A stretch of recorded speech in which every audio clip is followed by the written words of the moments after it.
ख्रिस्ताच्या प्रेमळ आणि विश्वसनीय नावात आपणा सर्वांना सलाम. आजचं वचन आहे नीतिसूत्र 23:18. कारण पारितोषिक निश्चय मिळणार, तुझी आशा नष्ट होणार नाही. प्रत्येक व्यक्तीला या जगात बक्षीस म्हणजे पारितोषिक मिळावे असे वाटते. त्यासाठी प्रत्येक जण प्रयत्न करीत असतो. प्रत्येक जण पारितोषिक मिळवण्याची आशा असते.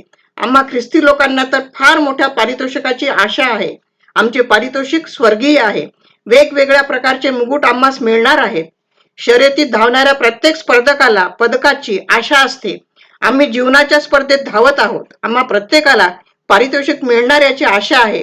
पण पारितोषिक मिळवण्यासाठी आम्हाला कष्ट करावे लागणार आहेत. धावावे लागेल, सराव करावा लागेल. ख्रिस्ती जीवनात प्रार्थना करणे, शास्त्र वाचन, गीत गायन, सुवार्ता प्रसार, क्षमा करणे, 10 आज्ञांचे पालन करणे इत्यादी गोष्टी करणे फार गरजेचे आहे. आपली पारितोषिक मिळवण्याची आशा जर नष्ट होऊ द्यायची नसेल तर येशूच्या मागे चालावे लागेल. धावणारे सर्वच धावतात, पारितोषिक मात्र एकालाच मिळते. म्हणून असे धावा की ते तुम्हालाच मिळेल. जगात आम्हाला मान सन्मान, पदव्या, पदके, करंडक नाही मिळाला तरी चालेल, पण स्वर्गीय पारितोषिक मात्र मिळायलाच हवे. तो मुकुट प्रत्येकालाच हवा आहे. मग करा सुरुवात सरावाची, प्रार्थनेची, जिवंत वचन वाचण्याची, देवाची आज्ञा पाळण्याची, प्रभू समयेत चालण्याची, धावण्याची, म्हणजे ते पारितोषिक निश्चय आम्हाला मिळेल हीच आमची आशा आहे. प्रभू आम्हा सर्वांचे सहाय्य करो.